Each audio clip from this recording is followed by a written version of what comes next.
Islam. At this time, I'd like to recite the Moorish American prayer because this is the source from which we draw our strength. Allah, the Father of the universe, the Father of love, truth, peace, freedom, and justice. Allah is my protector, my guide, and my salvation. By night and by day, through his holy prophet, Drew Ali. Amen. First off, I'd like to say it's an honor, a pleasure, moreover a duty to be able to come again before the Moorish Voice television broadcast. The Holy Prophet Noble Drew Ali said that he come for the young and yet born. He said the old could follow if they want. So right now I'm going to talk to a young one because I'm an old one. And I want to talk to Kinsey Bey. He's running for the mayor of Portland. And he has something that he want to tell all of us here, not only to vote for him, about nationality being the order of the day. So without further ado, I'd like to call my brother, my friend in the mayor of Portland, Sheik James Bey. Islam. I rise giving perfect praise and adoration to the great God, Allah, almighty, eternal, and incomprehensible, the causeless cause and the rootless root from which all things have come forth from. He alone is worthy of thanksgiving, adoration, and praise. Give high honors to his holy and divine prophet, Noble Drew Ali, who came kicking over the tombstones of Negro, black, and colored. Honors to his wife, Sister Pearl Drew Ali. Honors to the forerunner of the prophet, Marcus Messiah Garvey, and his wife, Sister Amy Garvey. I give honors to the forerunner for a multitude of things, but one thing I could say that he is not studied enough. Because when we examine the Universal Negro Improvement Association, we bear witness that he knew that the Negro needed improvement.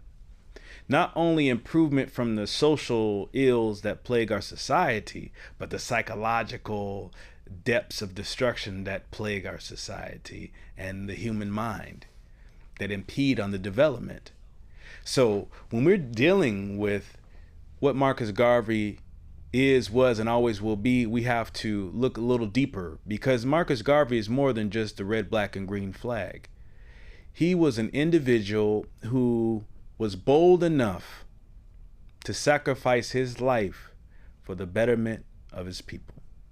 And I think a lot of us tend to get, I guess you say, disenfranchised or led to believe that their voice does not matter, or led to believe that they're not good enough.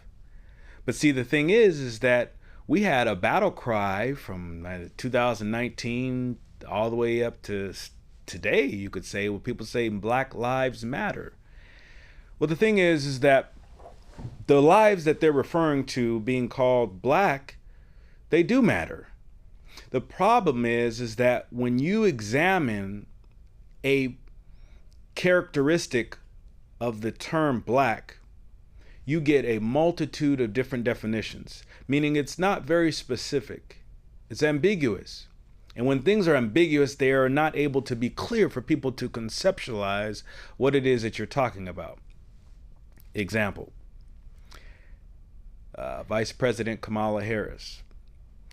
One sense she says that she's black. Another sense she says she's Indian. Another sense she says she's Jamaican. Another sense she says she's Indian and Jamaican. Another sense she says she's black, Jamaican, and Indian. See, the thing is that when you're yourself, typically there's not much confusion. And the confusion primarily is left with the individuals who may not know what you are speaking about or talking about, so then they themselves are confused. Not about what you're saying, but them themselves. And that goes back to the understanding, right? The understanding that you have in regards to who you are and what you represent. Because if that's not clear, I mean, you're trying to listen to somebody else share something like running for mayor or building a business or starting a project or applying for a grant or giving a speech. If you don't know yourself, you probably won't have any idea what they're talking about in all actuality. So that brings me a little bit closer to who I am and what I stand for and what I don't stand for. I got a little bit of time to kind of talk about those things because there's been a lot of misunderstanding, but within the public of who I am and who I'm not. So first and foremost, my legal name is Durrell Kinsey Bey, and I'm a Moorish American agrarian Muslim. And what that means is that I'm a descendant of Moroccans and born in America, and I value food sovereignty.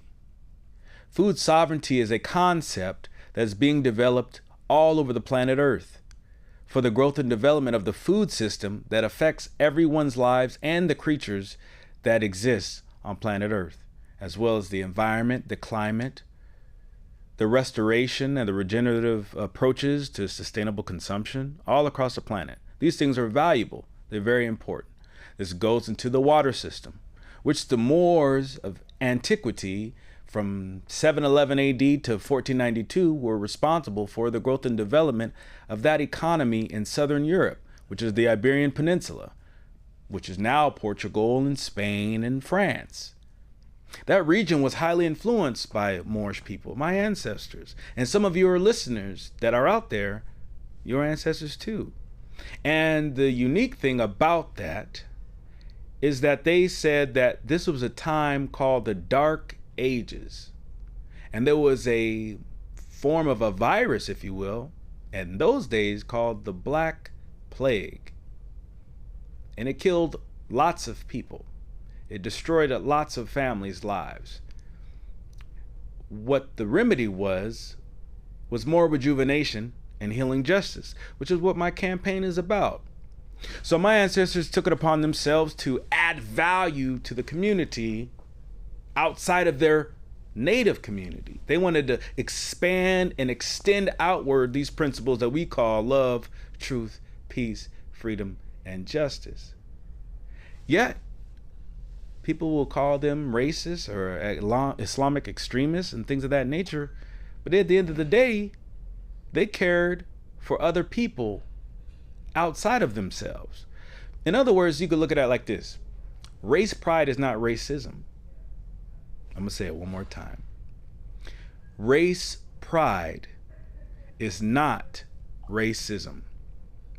And I say this because a lot of individuals, primarily Europeans, feel as though that individuals who are not their complexion or of African descent are bold, confident, assertive, and then that comes off as being intimidating, scary, aggressive. I think there's a misconception. And also, people tend to fall into the narratives that are given. See, when you fall in certain narratives that people are given, like on the TV, social media, now TikTok, Instagram, Snapchat, you're getting influenced, and you're not the one influencing the society that you're living in. You're just sitting there waiting for someone to give you something instead of you providing something to the world or your world, your community, your household. Because again, charity starts at home. So I'm saying all these things because I'm painting a picture. I'm an artist, right? I'm painting a picture, the illustration for you to conceptualize these concepts, because sometimes you can't just say things straight for people to comprehend it. You have to kind of give them different components to gather the information to have a whole understanding, or at least a perspective that's full and complete, so they can be able to see what it is that you're talking about, understanding who it is you are. So again, I'm an artist, I'm an author. Fortunately, I have the pleasure of being an author of a children's book, ABCs of Moorish Science, and The Rising Moor by myself, about my stepson when he was in 5th grade. And it's a, kind of like a short story, to kind of talk a little bit about nationality, which I believe is very important, not for myself, but the good it may be for others. Because if individuals want to be acknowledged and respected as a nation of people, like people who identify as Black, who I am connected to. And I don't want that to be misconstrued, because Moorish Americans and African Americans are of the same ethnic group. Make no mistake about it. The thing is the activities and the principles of action that have been established by both parties, and then how it looks in society. That's where things may differ. This fez on my head doesn't make me Moorish American. It is a component of my culture that I strive to embrace. These locks don't make me Moorish American. I could be bald-headed with nothing on my head. I'm still Moorish American. I'm still a descendant of Moroccans born in America. And so the same way where you can look at Donald Trump, President Donald Trump, or former President Donald Trump, and you don't see him wearing the Germanic cultural expressions of the German people, yet he's German. You can look at Elon Musk, and he's not wearing or even maybe talking like those who are in South Africa, and Afrikaan, if you will, or Afrikanese, however it may be pronounced, the language, which is formerly originally from Dutch, that he speaks, and you don't see him wearing the garbs or the regalia that the South African Eurocentric people are a part of. Yet he's South African. So I think that this topic is not discussed enough. And those of you that are on Moorish Voice and listen to Moorish Voice, you probably may be familiar that it may be redundant. Yet the question I have to pose upon you is, what have you done with the information? Because when you get information, you get informed, there's a responsibility and duty that you have, which goes back to what civics is, the responsibilities and duties of citizenship. I point this out because if you don't know that you have responsibilities and duties, there is no way that you could be a successful member in society. That's regardless of what you look like, what gender you are, how you identify, who you are, what you are, etc. You're not going to be capable to demonstrate success in your life. Like, for the example, the people that say, oh, my baby dad, or he has a bunch of baby mamas. If he didn't know that he had those responsibilities and duties, then there would be less blame that you could put on. There'll be less accountability that would be needed to be put on him. There would be less of a responsibility to be conducted. Yet, it is known. Those responsibilities and duties are understood. Now, how you go about it, that is the biggest issue when dealing with fathering children, right? And another way to look at it too is some of these thoughts and ideas that we have, that we've created in our brain and our mind. Those are like children as well. So if you are a parent, then you should be tending to those thoughts, tending to those ideas, cultivating, making them stronger, more resilient, so they can thrive as you implement them. So from there, I look at the 4 values of my campaign: economic optimism, social equity, human rights, and environmental justice. I want to expound a little bit on environmental justice, because most people think about environmental justice being solely the air quality, the water quality, the flow of sewage, the quality of the soil where farming takes place. But unfortunately, that's not the only thing that comes to my mind. What comes to my mind is what's in Portland known as the CEI Hub. The CEI Hub is a facility that is susceptible to causing catastrophic events here in Portland, Oregon, due to the tanks that holds millions and millions of gallons of liquid nuclear particulars, if you will. Something that should be looked into.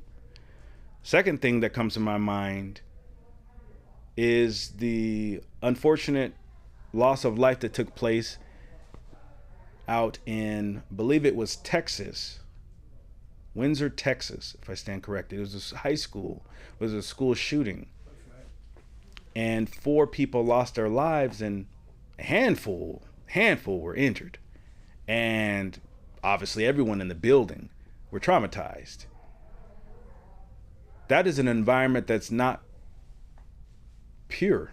It's a toxic environment where someone felt the need that they wanted to superimpose destructive atrocities on someone else. They may have some things going on in their home environment that compelled them to do that. Maybe they didn't. Maybe there's something on the internet that it compelled them to do that to other people. Maybe there's certain chat groups that they're on that caused them to do something so nefarious. The fact of the matter, though, that's a bad environment. So then we move on to home environments, domestic violence. Suicide rates are sky high.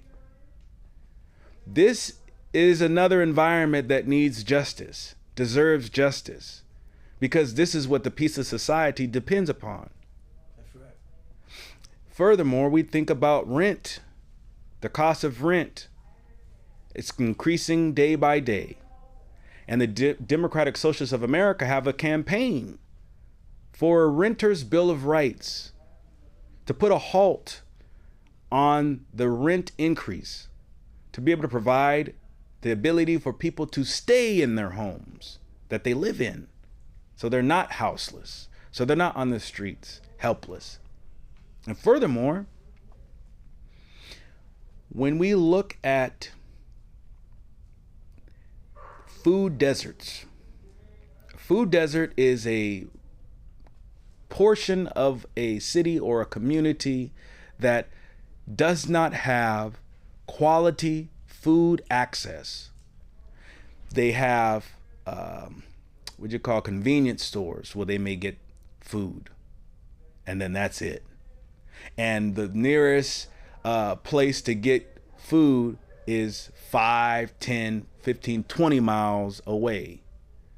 Well, if you think about how long it takes to get there, if you have to rely on public transportation, it's going to be a burden. Then you have to carry your food back to your residence. That could be challenging. You look at the conditions of the weather, if it's super cold at night or in the evening or throughout the day in winter, or if it's super hot like it is right now, and schools shutting down early because of the temperature hikes, right? So I work in the David Douglas School District here in Portland, and I work for an organization called REAP. And REAP is a multicultural youth leadership development organization. They have a school out in Mali, Africa, which is amazing. And there's obviously some things that I would like to talk about another time in regards to Mali and its present state. But we also have about close to 30 schools in about 10 to 11 districts. And our goal is to proactively ignite, elevate, and engage the next wave of leaders for the future now. If you don't take time to invest in the youth, you won't have a future. I'll repeat that. If you don't take time to invest into the youth, you won't have a future. 3 times for the person in the back. If you don't take time to invest in the youth, you will not have a future. I think that sometimes people, as they get older, they struggle more so with ego and narcissism, to the point where they get amnesia, that they forgot that they were once a young child and they had experiences in elementary school, middle school, and high school. They seem to have amnesia. That's my experience that I've come across. People begin to get more selfish, right? If you're not wanting to be a productive member in society, if you're wanting to be a productive member in society, you have to make sacrifices. You can't focus solely on yourself. You can't focus solely on yourself. However, if you take time to assist others, you have the ability to have your needs met. Service is how you get to wealth. And wealth is measured by many different ways. So next thing I want to kind of bring up, because, I'm kind of hitting some time, taking time, not feeling rushed, is economic optimism. So there is a company that has endorsed my campaign, and the company is called Bey Group of Companies. The executive director is Sheik James Bey. And Bey Group of Companies is a private equity company, the first of its kind in the United States of America. And he has done his due diligence by creating a social impact by engaging with different businesses and restaurants, different individuals, big high-level companies like Marvel.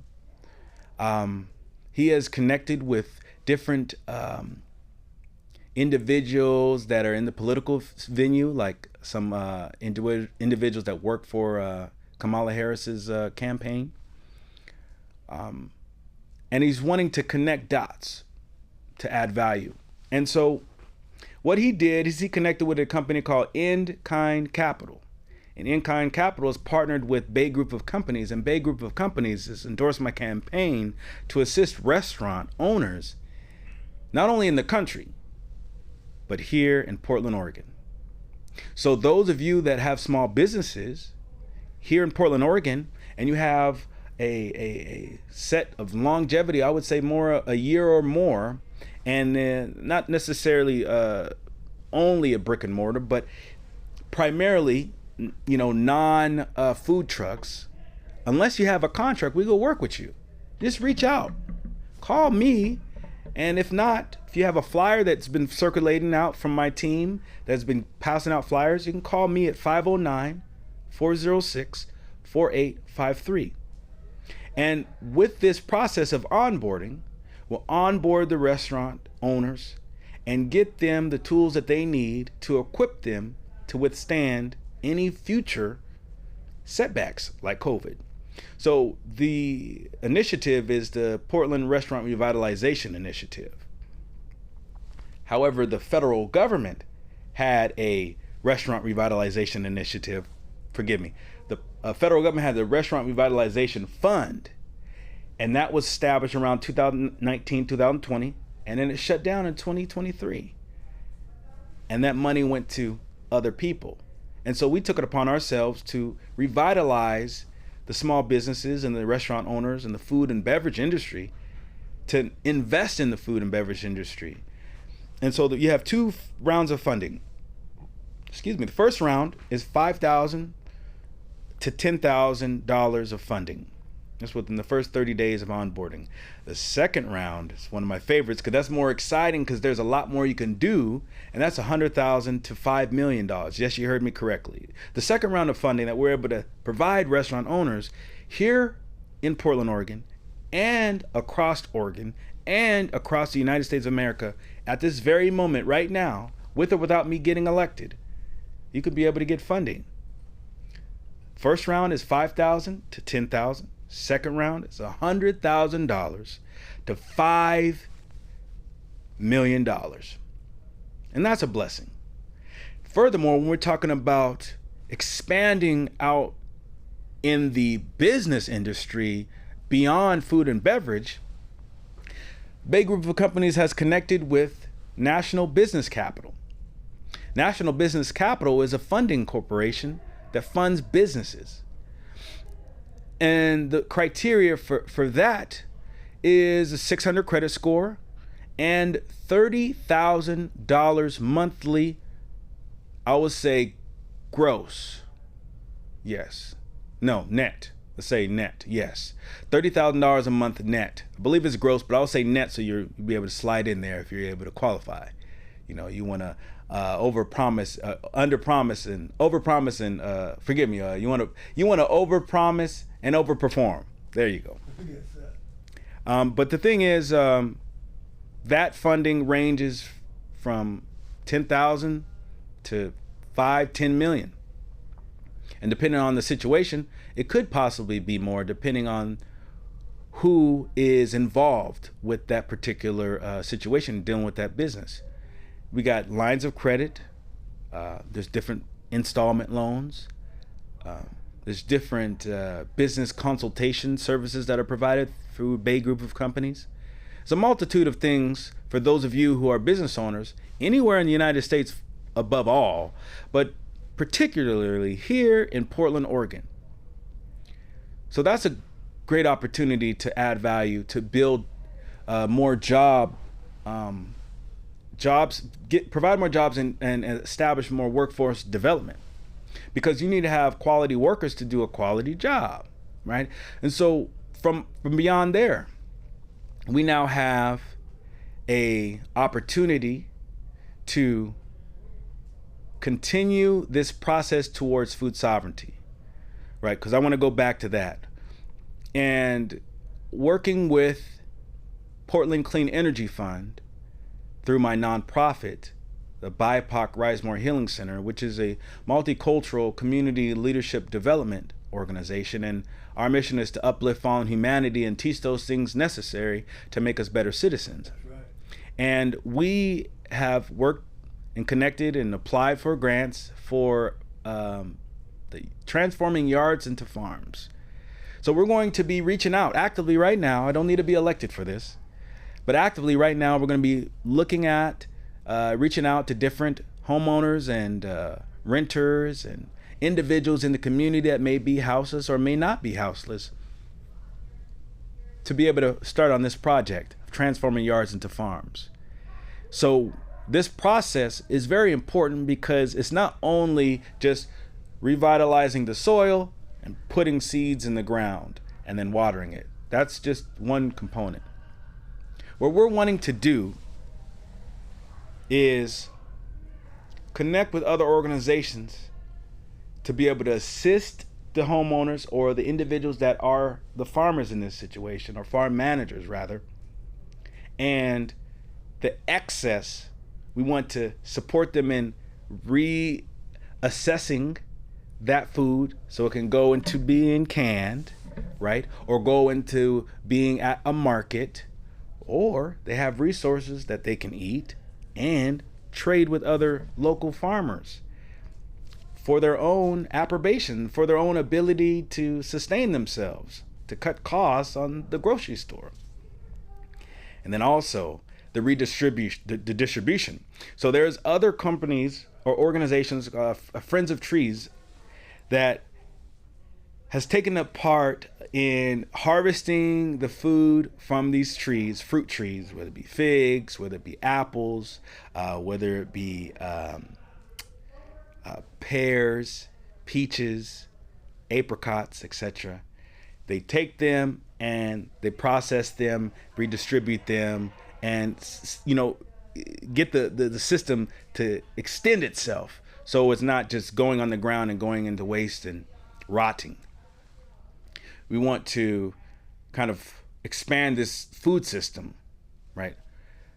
So beyond that, as far as mayor candidacy goes, and looking at what we can do for the city of Portland, there's this program that kind of aligns with my socio-ecological infrastructure initiative, and it's called Poop to Power. And Poop to Power, literally your feces, is now able to be assessed and reprocessed to be transformed into methane gas. Now this methane gas will then keep your home warm in the evening times. Just let that sink in. It's a little you could say disgusting, but I can tell you what is disgusting even beyond that is you not being able to afford being able to be warm at night when it's cold, or be able to put on a stove and have it work, and then utilizing that stove and knowing that you're paying an energy bill that you can't afford, that next year it's going to be even higher than it was the year before. So creating a ecosystem where this produce and this human waste can then be in a digester of sorts that's going to make methane gas to be able to put costs down. Now we're going to double down from that, because there's a strike with Fred Meyer, and there's a corporate merger that's taken place, and the DOJ of Oregon is trying to push back, and the U.S. Senator of Oregon is trying to push back at this happening. I can't really speak to what I think the outcome will be. However, I will say, regardless of the outcome, our expectation is putting pressure on the corporations that provide food to the community, right? Because they're providing food for the community, and they, for whatever reason, feel as though that's enough. And I say, nay, that's not enough. I think that if you're making millions and millions and billions of dollars, and you're paying little to no tax that goes back into the economy and back into the government to be able to provide services for everyone and to keep people safe, etc., there's things that have to be paid. Now, taxation of corporations, people have debated that taxing yourself into prosperity does not work. And I think that's understandable why someone would say that. And also, not taxing at all is not giving the government any ability to redistribute the resources to protect the people. So there has to be some sort of balance, right? But when it comes to the responsibilities of corporations like Fred Meyer, Kroger's, Albertsons, Safeway, New Seasons, etc., any supermarket of some kind, the food that's wasted or food that gets old that no longer either can be eaten or no longer good, instead of putting that in the trash, we need to establish a system where that food can be captured. We can then put it in the same digester model that I'm talking about and create this methane gas, forgive me. And now this methane gas is just one component. Then we go into before this food is in a place that is getting too old. So it's kind of in that medium. That food needs to be redistributed to the people in the community who need more resources, such as food. That's one of the foundational principles of necessities.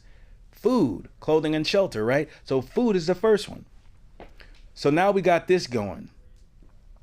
Now we got the farmers in the neighborhoods and communities redistributing food into the system.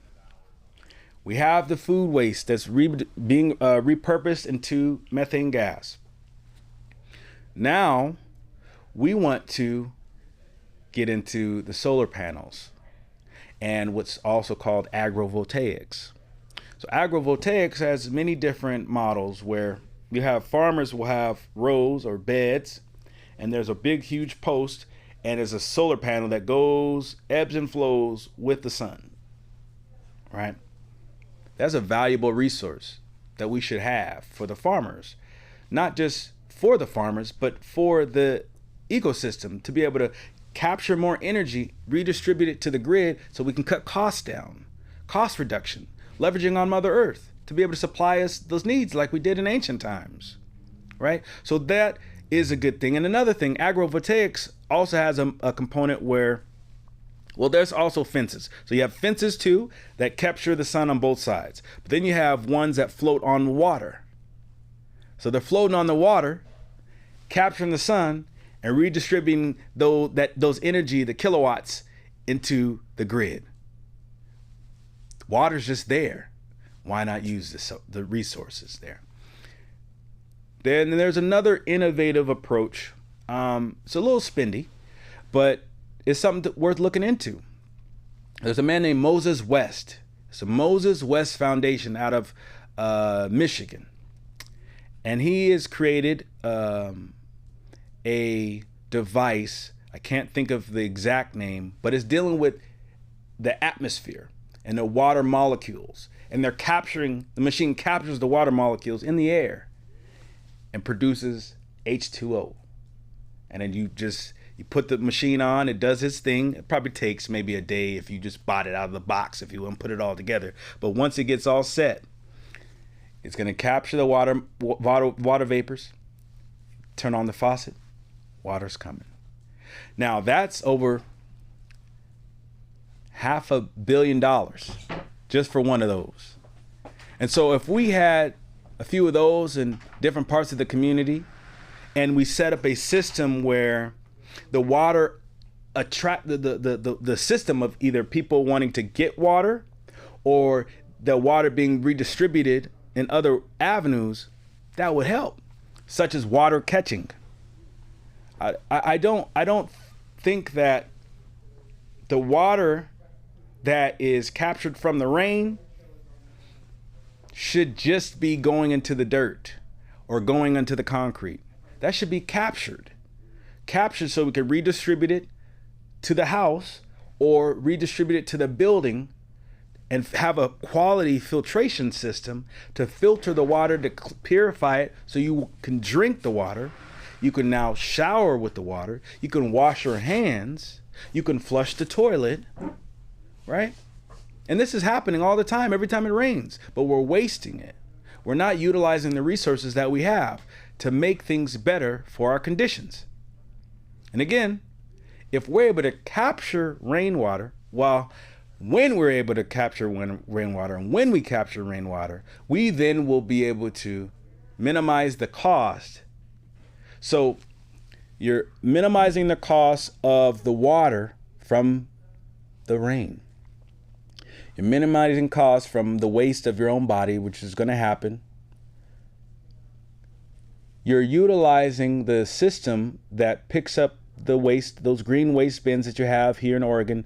That's then going to go to a digester to turn that all into methane gas. But then there's another thing that's taking place in the world scale. So-called third world countries are doing this, where a lot of the things that are thrown in the trash, computers, shoes, t-shirts, furniture, glass, different toiletries, Nintendo 64, broken cords, plastic forks, plastic knives, cups. This garbage, this waste, is also being redistributed to generate more energy, more methane gas, and other gases that can be converted in a way to produce more energy for us to be using and consuming. Second thing, in that model, they also are making new products. Some of these products would assist those who may not be able to afford $350 Jordans, right? With respect to Nike, because Nike's from Oregon, Phil Knight. But not everyone can afford those things.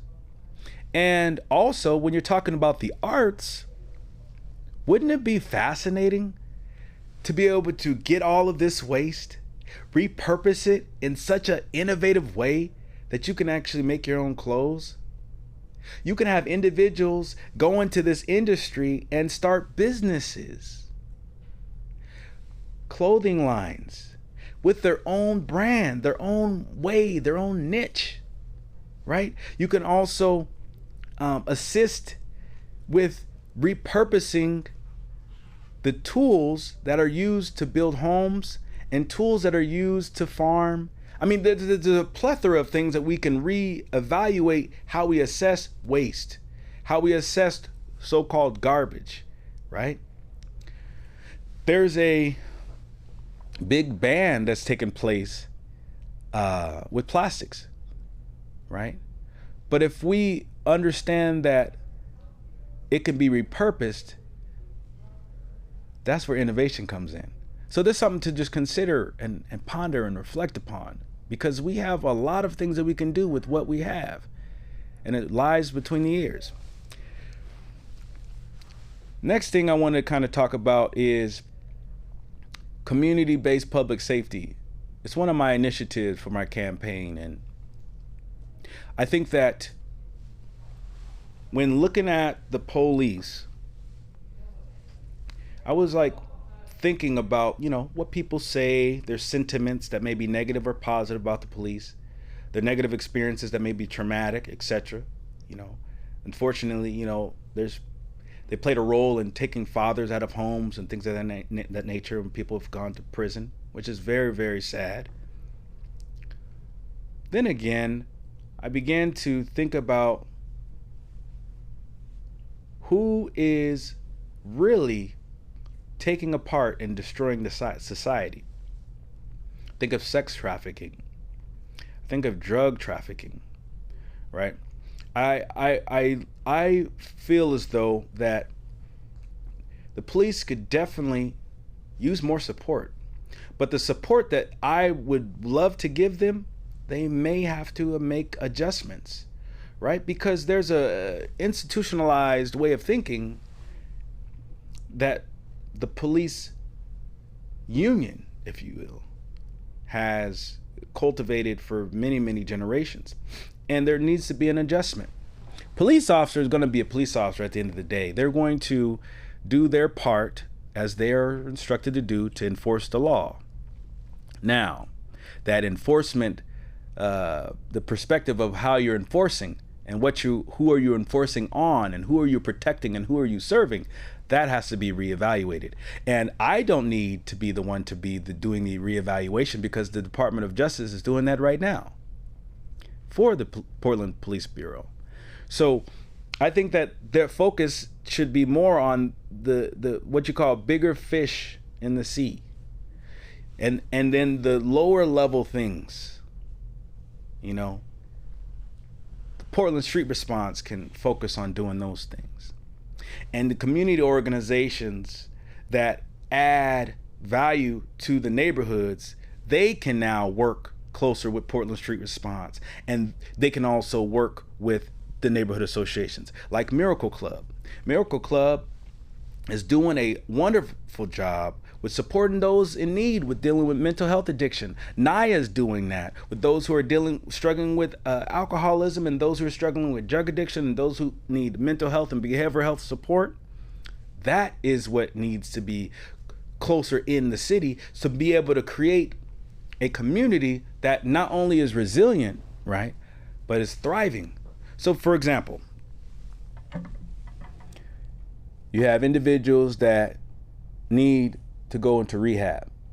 You have individuals that are struggling with recidivism, which is, going back to their old ways of doing things after they get out of the prison or get out of jail. They want to go back and do more. Well, if you're able to assist those individuals with, giving them tools, skill development, right? Writing a cover letter, writing a resume, etc.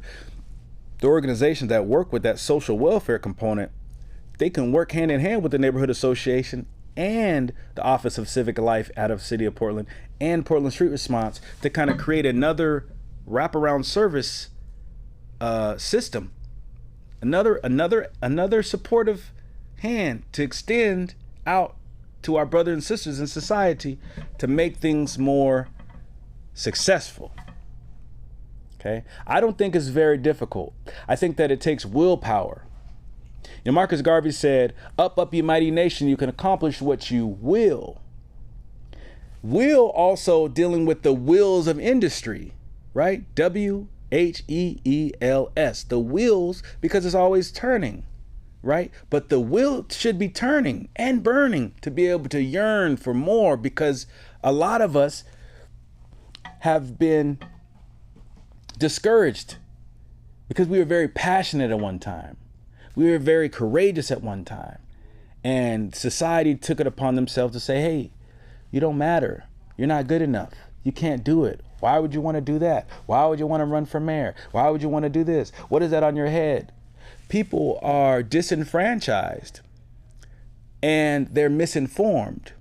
And so it's important to have people in positions of power to lead people behind, not leave them behind.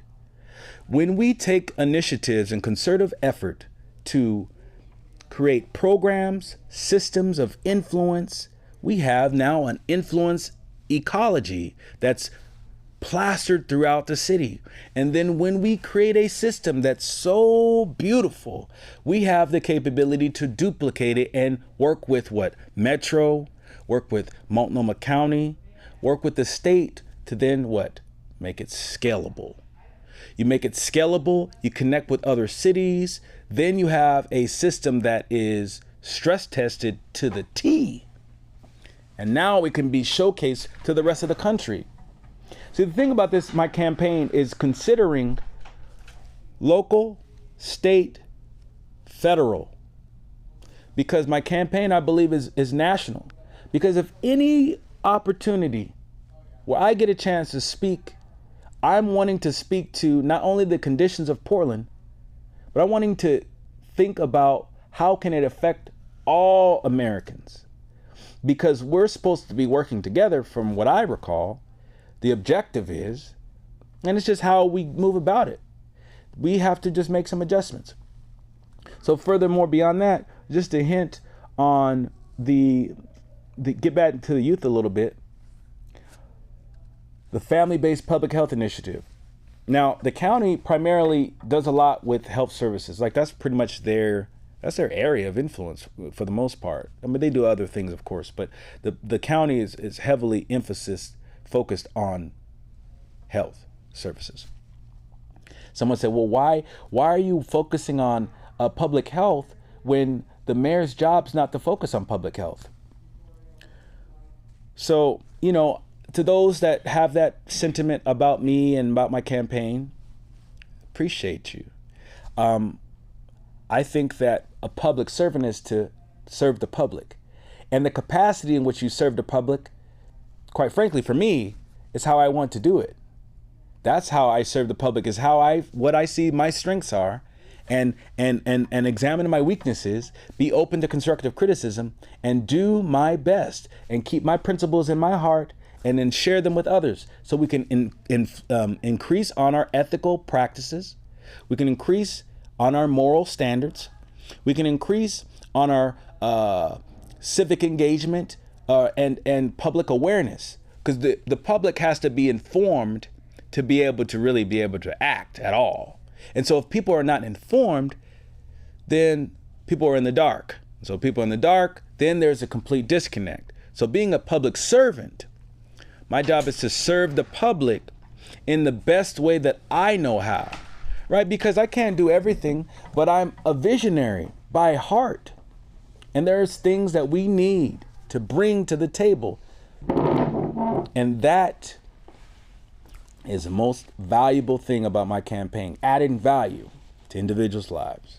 Welcome back, brother. Oh, yes, sir. We got a few more minutes. He'll be coming in a minute. Right on. Yeah, I appreciate you, brother. Yes, indeed. Yes, indeed. So, there's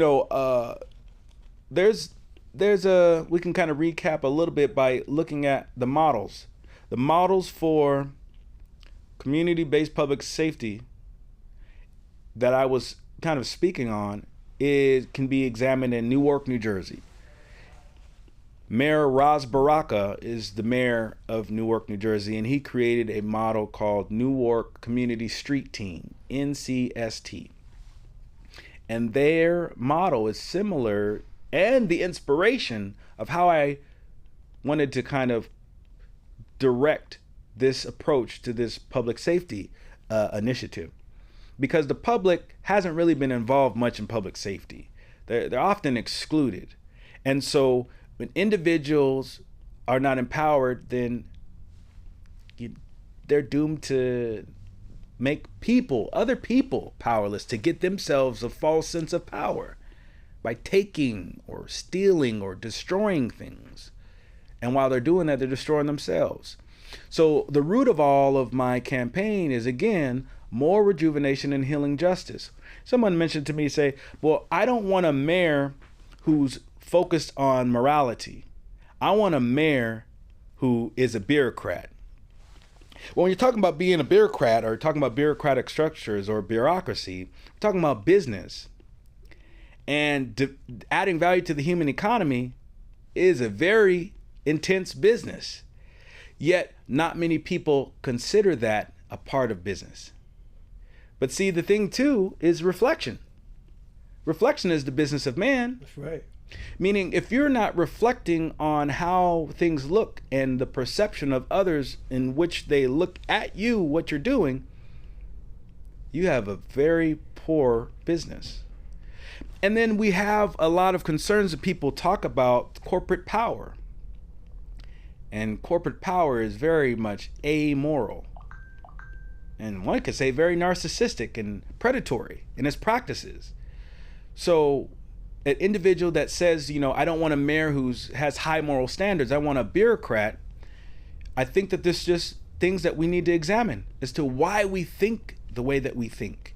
What gives us this unction to say, oh, I want him to be this way. I don't like his locks. Well, that's fine. But what if I'm able to put food on your table by these innovative practices and these eco-friendly designs that are assisting every individual in the society for the betterment of their growth and development, from the old to the young, the wise and the ignorant, the rich and the poor, is being benefited from these innovative approaches to how we develop this human experience that we call life here in Portland, Oregon, the city of roses. Man, that's a great opportunity. And the thing that I love that most about, I guess being who I am and having the elders I have, like Brother Lynch-Bey, these things that I'm talking about are going to happen with or without your involvement, because the world is moving this way. I didn't come up with these great innovative ideas, and you might think they're stupid. But thing is that other national governments are doing these things. Little old me, 30 years old, youngest on the ballot by 20 years, first to register, comes and just tells you what I'm seeing that the world is doing. That's right. The world around you. See, the thing is, we're at a very serious position, both nationally and locally, in Portland, Oregon. And how we vote and what we do with the follow-up and the follow-through of the vote will determine how our lives will be in the future. And you won't be able to blame me, because I told you That's right. what to do and where to go. That's right. That's it for me. Yes, sir. See how blessed we are. He says he's 30 years old. See? So you got elders and you have elderlies. An elder is one of wisdom. So you could be 30 years old and an elder. But you could be 73 years old and an elderly. An elder is one with wisdom. An elderly is just one who's just rushing around. So we're honored, Mo. We're talking about health. And when I first met this brother, we was at the same place up on MLK. He was serving that food. And he had vegetables and everything. Because what health is to the body is honesty to the soul. We got to eat properly. We got to get that food out of our bodies. Even the meat that ain't no good, we got to get out of our body. Because what health is to the body, even is honesty to the soul. And we got to get back, because it's about the children anyway. And this brother talking to us, he's 30 years old. You know what I mean? 30 years old. See, I got a daughter that's twice as his age. See, so we're blessed, and I thank Allah for all these great blessings. I thank Allah for we bringing this brother on the Moorish Voice, because he's running for this position so he could be a benefit to humanity. See, that's the purpose of it. That's the purpose of the Moorish Science Temple. Drew Ali said, for what purpose was the Moorish Science Temple of America founded? He said, for the uplifting of fallen humanity. He said, how did the prophet begin to uplift the Moorish America? By teaching them to be themselves. And that's what we just heard here today. This brother came before us, 30 years old, and gave us some wisdom that we needed. Wisdom is the application of knowledge. See, all of us got knowledge. But once we apply this knowledge, then it will come wisdom. And that we want a mayor in office that's talking about wisdom. We want a mayor in office that's reaching out to you and me, telling us about the things that we didn't know. So praise Allah, brother. I was talking to the brother. Next time you have one of them events, we have a couple of more to go there and stand point with you and aid and assist you in that. Allah's leading on, and victory is sure. And what you're doing there, brother, keep it going. You got every month on this show. Next month, we're going to have the Nation of Islam on here with us. You know, and that'll be another blessing, because they need to hear you too. Because there haven't been a brother in Portland, Oregon, that run for the position yet. I haven't heard it. They're running for the office of mayor. And more, Allah is leading in your life, brother. I see your son, you got little babies, and you know, the Prophet told all of us too to take unto thyself a wife. Mm-hmm. You know, you have a wife right there with you who's supporting you. Yes, sir. I was looking at the brother over there. He have a wife right there who's supporting him, and we just doing pretty good. The old man is the one that need to get on board. You know, so praise Allah more, and honor to the Prophet Brother Durrell Ali. So what I want to do right now, I'm gonna close out.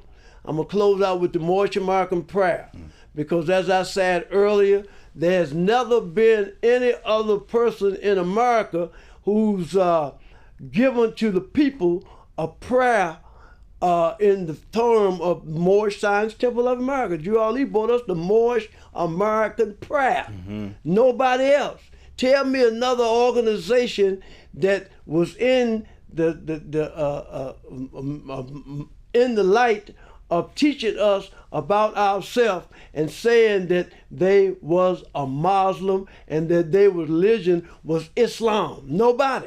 Mm-hmm. Anybody that ever done that, it came after Brother Durrell Ali. And this is why it's so hard right now for the Moorish Americans to get in line, because Rome has done everything that they could to keep you from being who you are. And they said, who are you? You're an Asiatic Muslim. Why are you Asiatic Muslim? Because there's but two formulations, Asiatic and European. And you're sure not European. And why are you a Muslim? You're a Muslim because you submit your will to Allah.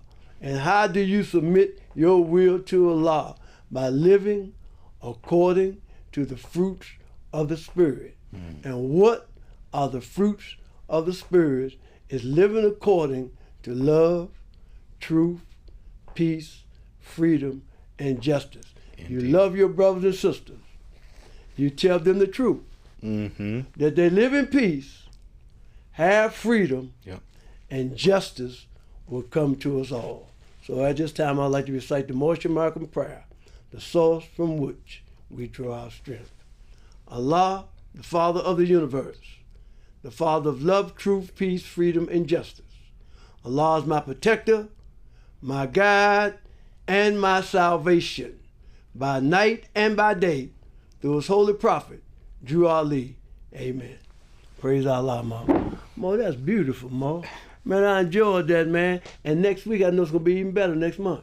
Yes. We got the Brothers Nation of Islam coming on next month. Okay. You know, just have some kind of big event, and they're going to come on to teach. But come on, just open up the meeting and let you teach this gospel, Mo. Yes, sir. This is a blessing.